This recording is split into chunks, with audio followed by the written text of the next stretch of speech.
Welcome back. I was out of it and couldn't bring myself to do anything until dinner, except stare blankly into space. Me too. Was I terrified from Nena going off on me? No, that's not right. That was someone else who only looked like Nena. Then who could it have been? It was a dreadful feeling. Knowing that was someone else, not Nena. So, tomorrow I shouldn't have a problem talking to Nena like I usually do. Is he literally trying to sort this out as she has a split personality? That thought was strangely comforting. I concluded that I should just calm down and clear my head. Though those thoughts continued swirling around my mind. Finally, I returned to my senses as I heard my mother calling out to me from the bottom of the steps. Keiichi! It's a call from the bookstore. Bookstore? Can't think of why they'd be calling me. I went downstairs and picked up the receiver anyway. My apologies for calling so late at night. It's me, Oishi, of the Okinomiya bookshop. Oishi-san?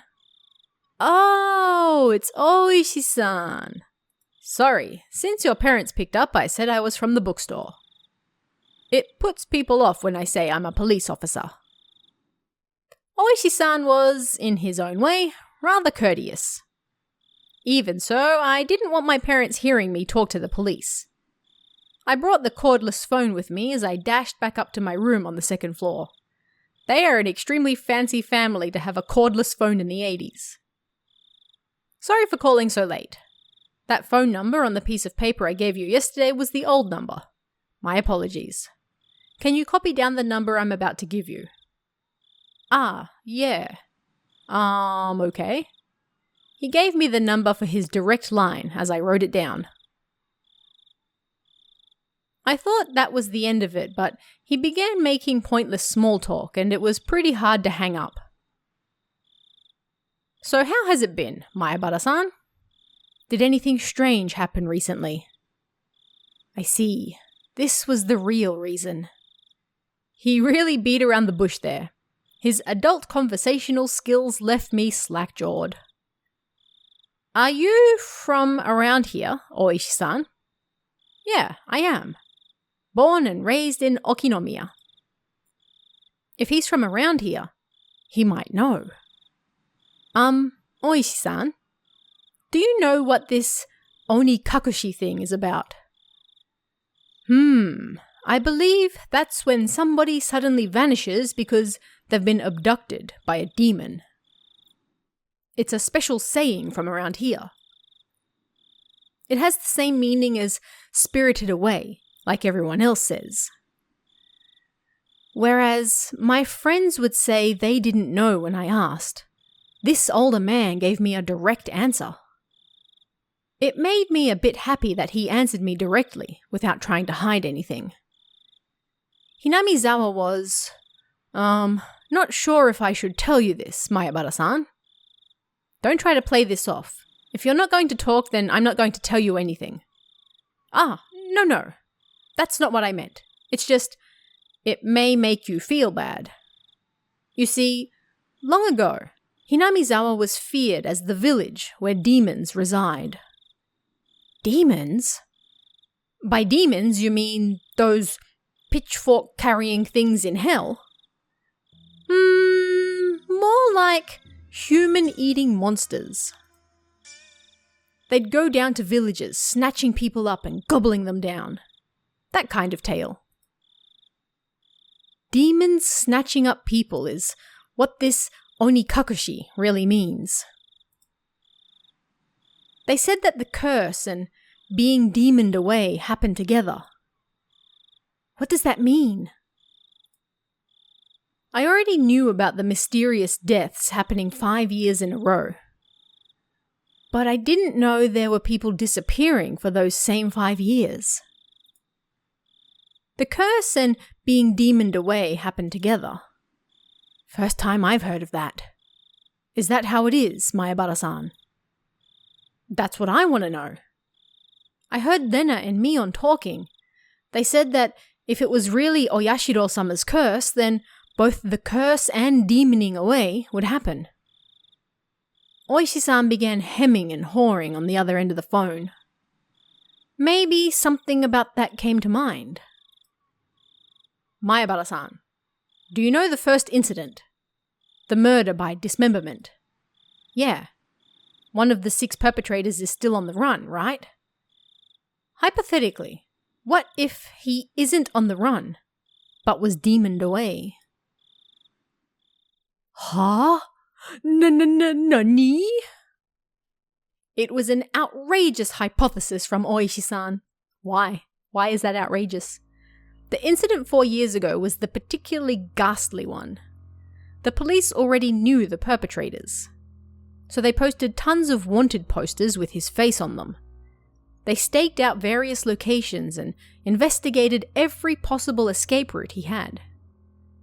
But after 4 years, there wasn't even a hint of where he might be. Unless the police were completely incompetent. No comment.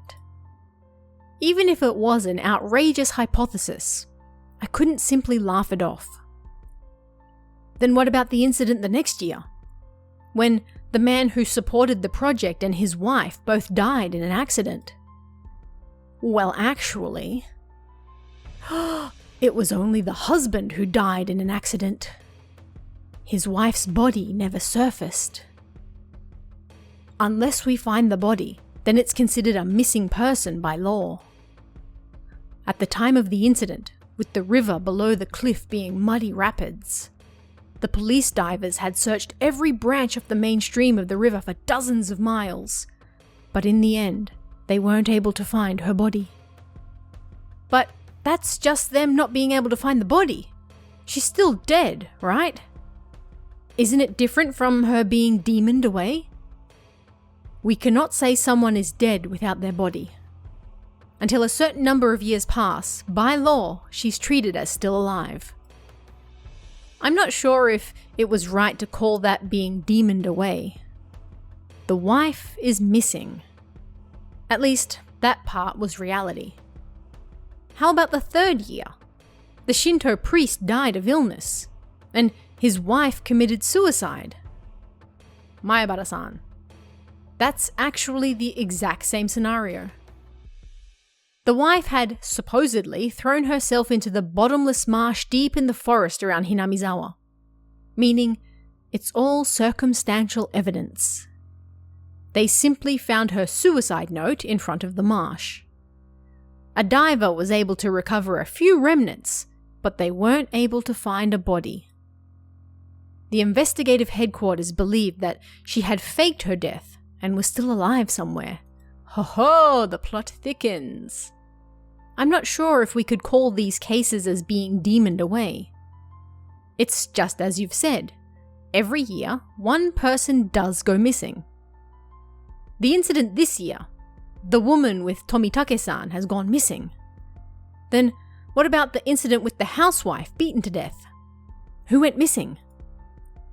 I believe the perpetrator was caught, right? Yeah, we arrested him. He was just a miscreant, I like that word, with a record of narcotics abuse. He admitted to the crime while being questioned about a different incident. But, well, you see, after he was arrested, a child from the victim's home went missing. It's still under investigation. Geez, I wonder who that could be. As to whether the disappearance had anything to do with the crime... But you said you caught him, right? Did he have an accomplice?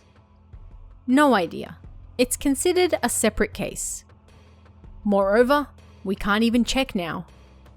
Because while under investigation, that man, he died in his holding cell. Oh my gosh, he swallowed a spork and choked to death. That has to be an absolutely horrific way to go. He swallowed a spork. It's not known whether it was an accident or suicide. Dude, he swallowed a spork. Meaning, for the last 5 years, there's always one person who dies and one goes missing. That's about right. No, actually, I'm surprised as well. I never realized they had that in common. I couldn't believe that this could help lead to the closing of those incidents. It was just something they had in common. Could it be that those demoned away have something in common? Oishi-san mumbled as he seemed to be thinking about it. So, I summarized the events. Oh, come on, we've read this like 5 times now. The first year was the dam employee. Second year was the wife of a dam project supporter. Third year was the wife of the Shinto priest. Fourth year was the victim's family's child. And the fifth year was the victim's girlfriend, I guess. It doesn't seem like there's anything that connects them. With the exception of the first year, wives and girlfriends, those do stand out. It does seem like there are a lot.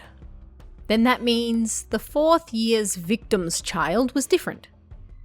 It would have really stood out if they were all married couples, except it's not just married couples, but parents and children as well. Come to think of it, I believe Tomitake-san also told me the younger brother is alive and has moved, if I recall correctly. The child that went missing in the fourth year, who were they? Apparently, he was quite mature. Oishi-san, what is that even supposed to mean? 1 year older than you. What does that mean? Oh my gosh, his name was Satoshi Hojo-san. Shocking. Huh? Satoshi? I remembered that name. Didn't they tell me Satoshi transferred out last year? You mean to tell me they lied? He was at your school up until last year. Didn't they tell you anything about him? Come to think of it, when I transferred in, I believe they said my seat belonged to a recent transfer student. Then, where I sat once belonged to the one who was demoned away. It was his seat? I recalled the cold sensation that came from that desk. It made my hair stand on end. The string of mysterious deaths. No, Oyashiro-sama's curse. I now knew how it connected to me. That chilling sensation. It was the feeling of Oyashiro-sama caressing the back of my neck. Joke's on you, Oyashiro-sama, maybe I'm into that. Oyashiro-sama's curse, huh? Could Oyashiro-sama's curse really exist? In all honesty, I was beginning to believe it. And I was scared. That was why I wanted to say it was a plot crafted by man and not the work of a curse. But the more I dug into it, the less likely that seemed. No, the more I dug, the more mysterious it became. If I kept digging, eventually, I'd reach the point where I'd learn something I really shouldn't know. To be either none the wiser or to seek an answer I may regret. Which one would I be happier with? Maybe it'll be me next time. My execution could only be delayed for 1 year. That was when I remembered. Nena. Nena said she may be the next victim of the curse. You mean Nena Ryugu-san? She transferred in last year and she's your classmate, isn't she? These incidents really might be a bit too disturbing for a girl. She's not just scared, is she? It wasn't that. She said it might be her next. She said it in a way that made me think she had a concrete reason behind it. It felt like she was convinced, almost as if, you could say, she was frightened. Her sudden change in demeanor. That someone who looked like Lena, but wasn't Lena. That might be unrelated. All the strange things that I felt from Lena today came back to me. I see. Then I'll be doing a bit of investigating on this end. Please continue your observations of Ryugu-san, Maebara-san. Are you asking me to keep Lena under surveillance? That's not what I mean, Maebara-san. I just want you to watch out for your friend, so she doesn't end up the next victim. At that moment, just as my mouth was agape because I was so impressed with his mature, clever way with words. Knock, knock. Who could it be? A sudden knock at the door sent my heart racing. In an instant, I had pointlessly covered up the end of the receiver. Keiichi, get the door, please. On the other side of the door, I heard my father's oddly upbeat voice. What could it be? It's so late.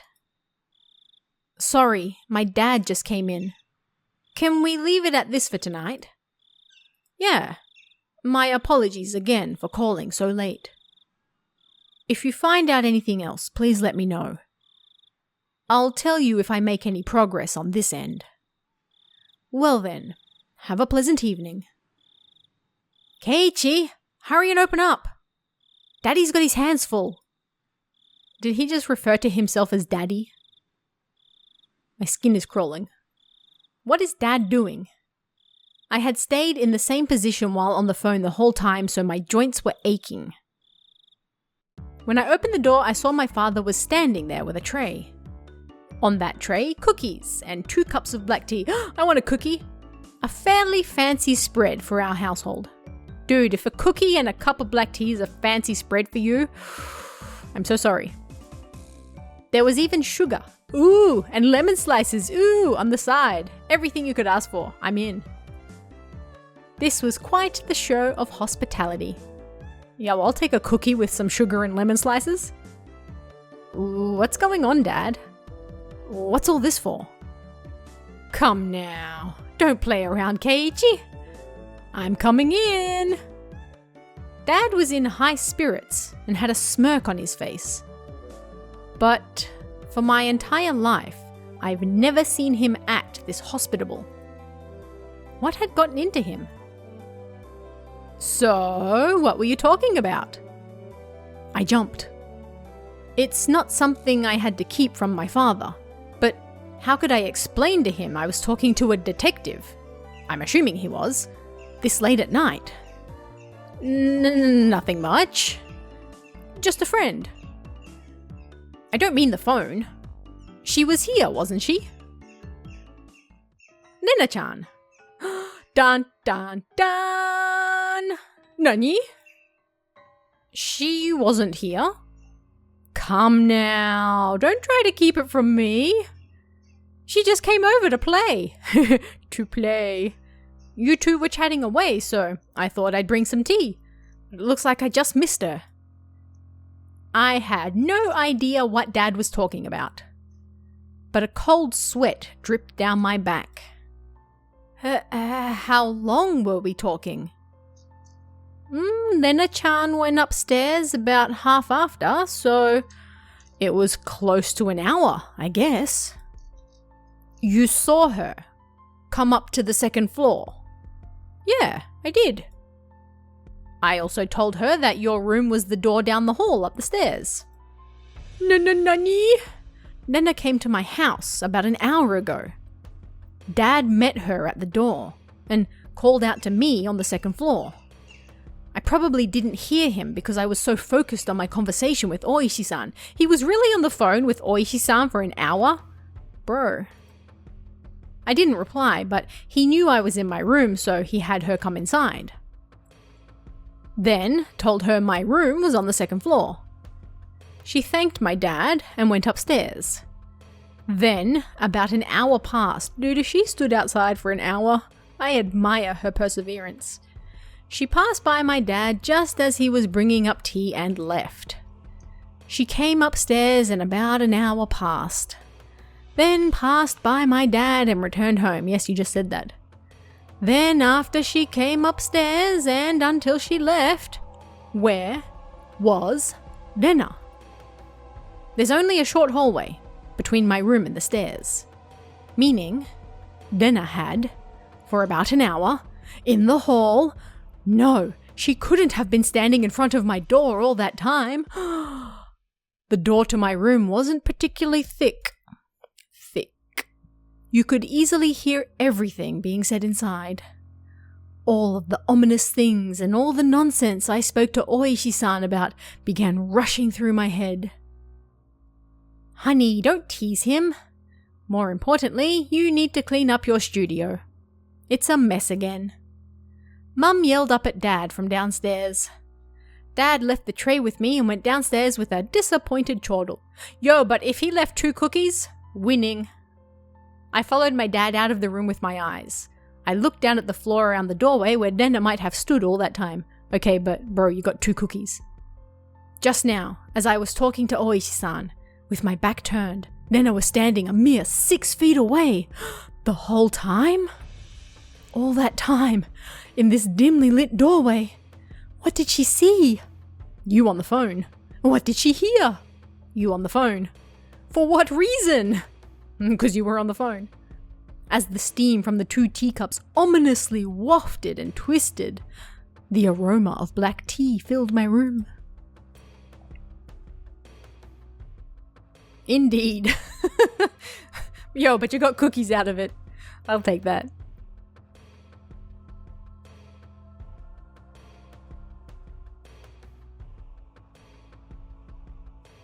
Ooh, we got new tips. Notice from the police chief. Lies. Alright, let's check out the new tip.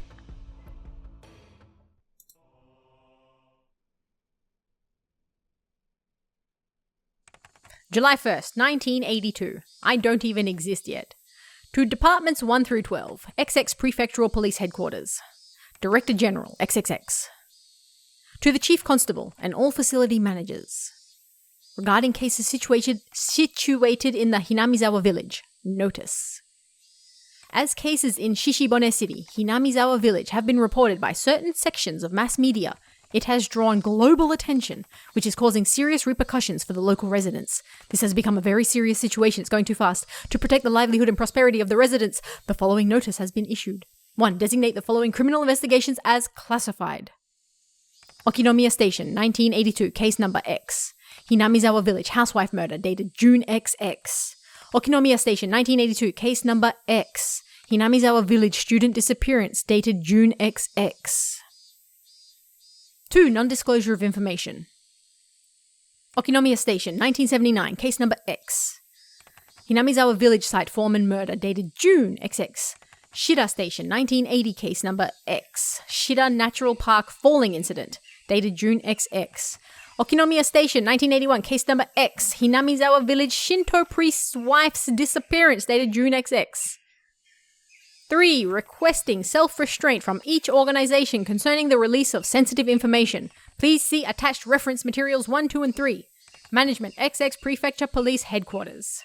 Internal line, 4X. Police Affairs Department, another 4Xs.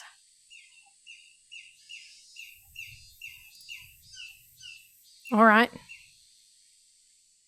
I mean, none of that was stuff that we didn't already know. Continue.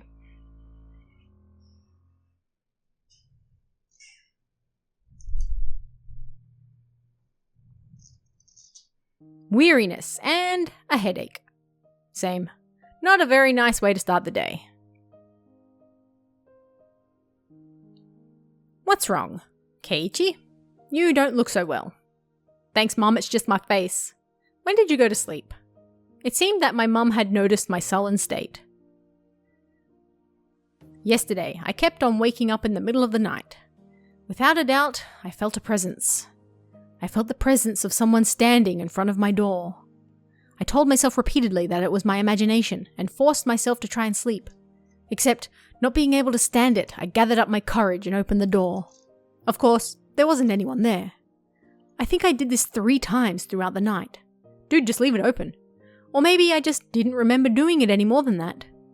Even though I was able to get to the breakfast table without incident, I still didn't feel at ease.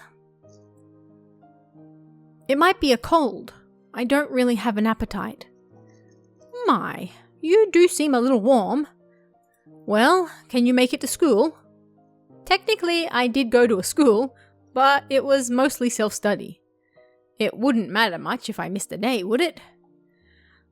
It could have been that I hadn't been feeling well for the last few days because I really did have a cold. If I took some medicine and got a good day of rest, I might be able to greet everyone with a smile tomorrow. Ding dong! Startled, I looked back and forth between the entrance and the clock. It was 10 minutes later than when I usually met up with Nena. It was Nena. Nena-chan came to get you. What are you going to do? Are you going to take the day off? Hell yeah. Nena was a good girl. She might be somewhat quirky, but she was certainly cute. What does that have to do with her being a good girl? The lunches she made were delicious and she always looked out for me. Why should I be so scared of something like that? It wasn't Lena's fault. It was probably mine. It had to have been my cold.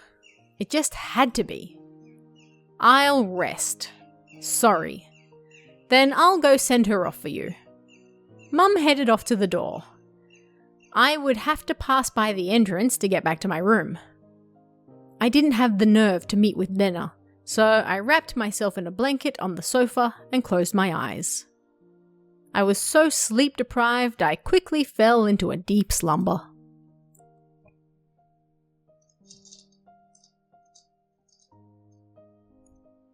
I had only intended to lie down for a bit, but it was almost noon when I woke up. I called out to my parents, but they didn't seem to be around. On the table, I found lunch prepared and a note. Mum and Dad had apparently driven off to somewhere far away, as they do. It likely had to do with Dad's work. This happened every so often, so it wasn't that unusual. They would probably be back sometime after dinner. On the note, it said, "The insurance card is in the cabinet. Take it and go to the hospital." There was also a well-drawn map to the hospital. That's right, I hadn't been there before, so I didn't know exactly where it was.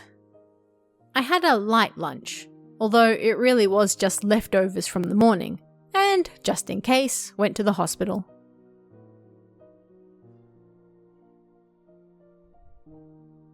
Normally, I'd never be here, in the middle of a weekday.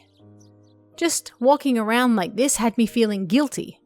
It was an odd feeling. I understand that so well. I don't know, there's just something about like if you don't go to school and you're the only person not there, and then you're out and there's nobody else around, it's like, why am I here? I'm doing something wrong. Even though you're technically not doing anything wrong, it just feels weird. Anyway, following my mum's map, I took a road I usually never used. After walking for a bit, the hospital's sign came into view. Idia Clinic was written rather stylishly on the sign. The clinic wasn't very big, but based on the scale of the rest of Hinamizawa, it was far too grand. There was a parking lot and even a reserved spot for buses. My, how fancy. They must be making a mint. I spaced out in the air-conditioned waiting room until it was my turn to be seen. Maebara-san, please make your way to the examination room.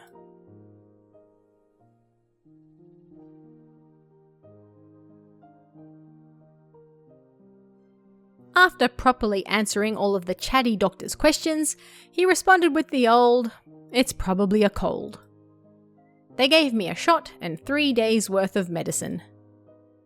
I thought it was a little overboard, but if it would clear away the gloomy feeling I'd been having lately, then it was worth it.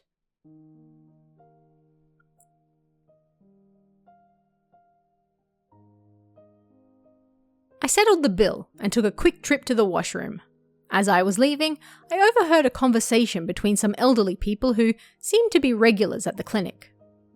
Of course, I had no intention of eavesdropping. If it just wasn't for that word. Must have been an Onikakushi. I wonder. She was still pretty young. Might have just eloped. With whom? That man from Tokyo who visits every season. That young one with the big camera. Yes, the big camera. Didn't you know they were getting along pretty well? Were they talking about Tomitake-san? I could feel my ears perking up. I don't know about that. But you have to make preparations before you elope. Leave a note or quit their job or something. It's an elopement because they didn't leave a note or message. It's exactly what I was about to say.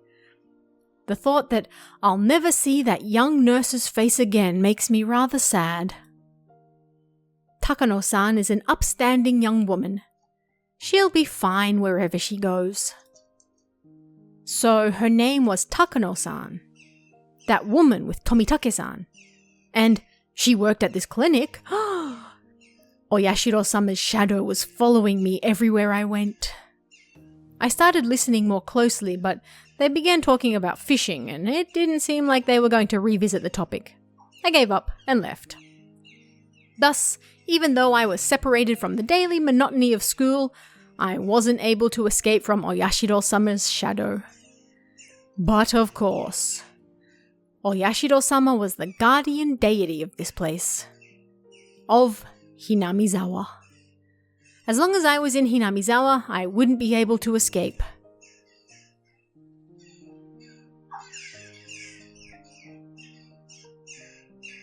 There are some really noisy birds that are nesting, like literally right next to where I'm recording. So if you can hear them, I'm going to assume because they're loud enough for me to hear. I'm sorry, there's nothing I can do about it until they grow up to get big enough and leave. Alright, maybe it was because I was walking outside, but my appetite had suddenly returned. I might as well buy a snack with the change from the examination fee on the way home. Contemplating that, I turned onto a familiar street. At that moment, I heard a car horn abruptly honk behind me. I like that word. Honk. Was I really walking so far into the middle of the road where I'd be in a car's way? I moved further off to the side, but the horn was still honking at me. I turned around, peeved. Maebara-san, good day to you. It was Oishi-san. He stepped out of his car, AC on full blast, and waved at me. What's up today? School on break? Just not feeling well, so I took the day off. I was about to buy lunch and head back home. That's great. I'm just about to get lunch myself. Would you mind going together? If you're not feeling up for it, then don't mind me. I was just going to lie down after getting home anyway. And I didn't really have a cold. I doubt you'd want to eat at one of these local places. Let's go into town. Well, that's rude. It's a bit of a drive. Is that all right? I know a pretty good place. I'd finally begun to understand Oishi-san's roundabout way of saying things. He probably wanted to talk to me about stuff that would be difficult to discuss while in Hinamizawa.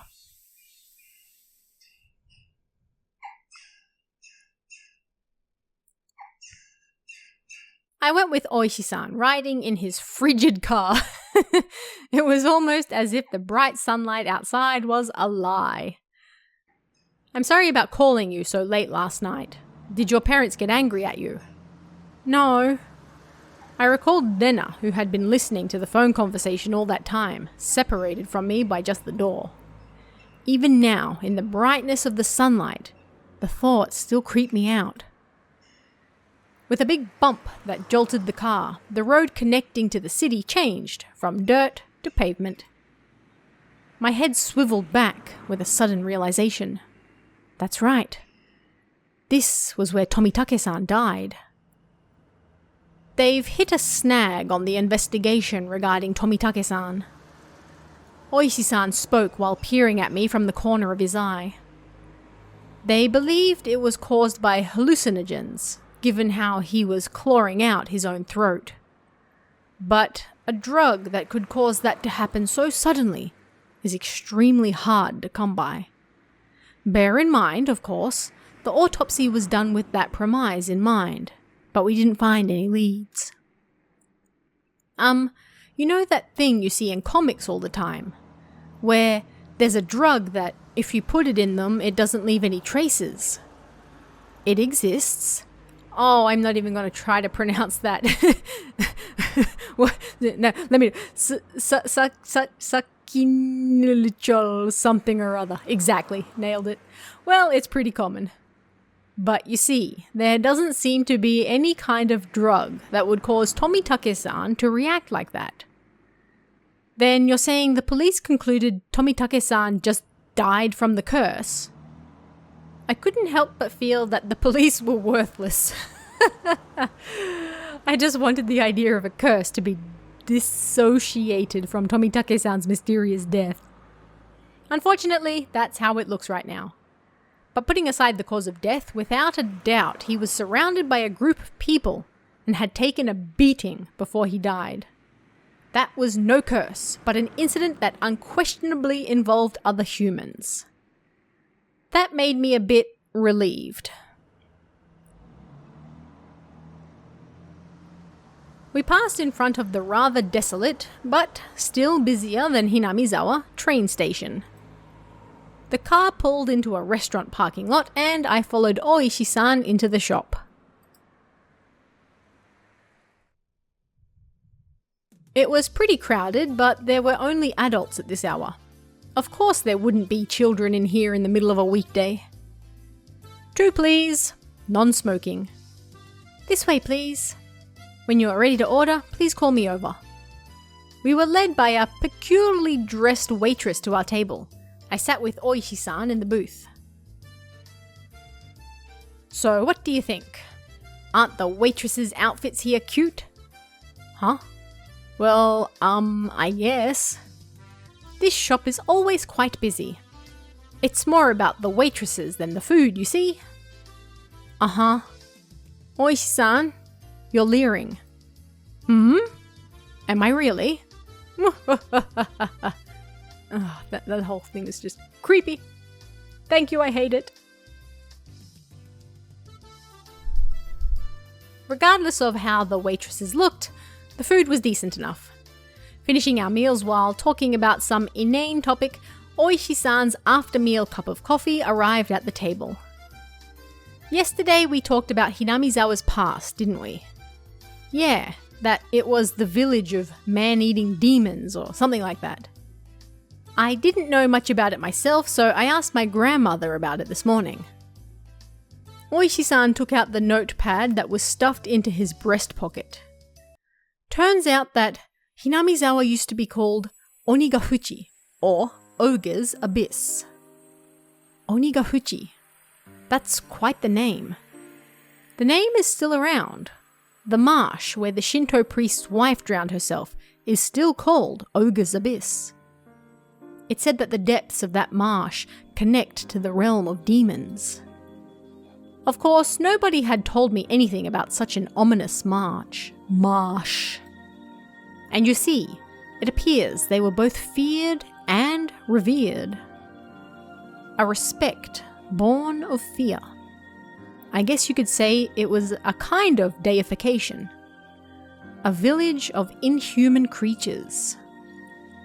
Seems the demons were sennin, or mountain-dwelling mystics of sorts, taking villagers with incurable illnesses into the ogre's abyss and healing them, for example. Even if we are calling them demons, tengu, long-nosed goblins, or sennin would be a more apt description. They don't seem like such terrible people, even though they were called demons. But they were still man-eating demons. According to the story my grandma told me, as payment for treating the son's illness, "Let us eat the mother who brought him here," was apparently how things went. The price of curing her son was herself? That's unsettling. Of course, the mother took her son and ran. Then, you see, all the people who lived in Onikakushi, the demons chased them down, rounded them up, and captured them. The entire village, apparently. That's quite a frightening thing to imagine.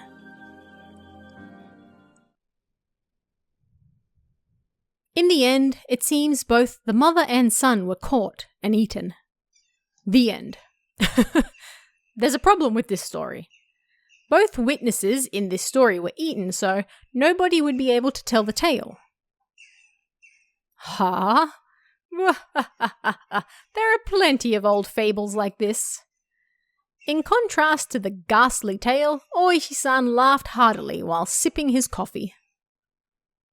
But, well, there are quite a few other tales, where the demons from Onikakushi band together to capture their prey. I recalled that Mion said all the villagers united and fought against the dam construction. I saw similarities with how that part about unification overlapped.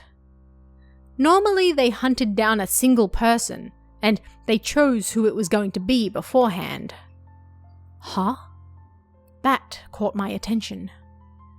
Oishi-san also appeared to be pondering what it meant. My grandmother told me that you must never interfere with the demon's hunt. You should just hole up in your house and hide under the covers, she said. So what does this all mean? It means you mustn't ever help or protect the prey. As long as you don't disturb the demon's hunt, no harm will fall upon the villagers. It seems there's that kind of rule. Basically, don't help the victims.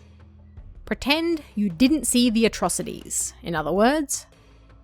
What happens if you break the rule? Well, they're man-eating demons after all. Many parts of that tale caught my attention. Parts of the story he told me overlapped with his theory that the perpetrators were all the village families. Even if it wasn't the whole village, it was conceivable that the villagers were hiding under the covers and leaving them to die, when there's a group that was on their hunt, wasn't it? I didn't dare speak it. Then, Oishi-san, I guess it looks like it's either the village families or a group of villagers perpetrating the crimes. What do you think, Maebara-san? Ah, excuse me. Another cup of coffee, please. That's what I wanted to know. It seemed that we were both waiting for the other to say that last part. I waited for the waitress to finish pouring coffee before speaking. Last year, I had a nagging feeling when Satoshi-kun disappeared. Oishi-san muttered as he watched the milk swirl around in his coffee. So those friends of Satoshi-san, meaning your group of friends, Maebara-san, I had a bit, really just a little bit, okay, of background checking done on them. If Oishi-san had said this to me beforehand, I would have been furious, since he'd told me earlier not to suspect my friends. But as I was now, I couldn't. This might sound pretty stupid. Maebara-san, if you feel that it's stupid, please say so. I'll just stop. Oishi-san was wearing the most serious expression that I'd ever seen from him. It was as if he was telling me to prepare myself and listen. There were quite a few things I regretted hearing from Oishi-san, but none of them were as threatening as this. Alright, we're going to end this episode right here on this little cliffhanger. We're finally getting into the meat of the story. I love it. We're getting into the good stuff anyway. Join me next week as we find out what background checking he has done on our friends. Are they truly monsters? We will find out. Anyway, I hope you guys enjoyed this one, and I will see you again next time. See ya.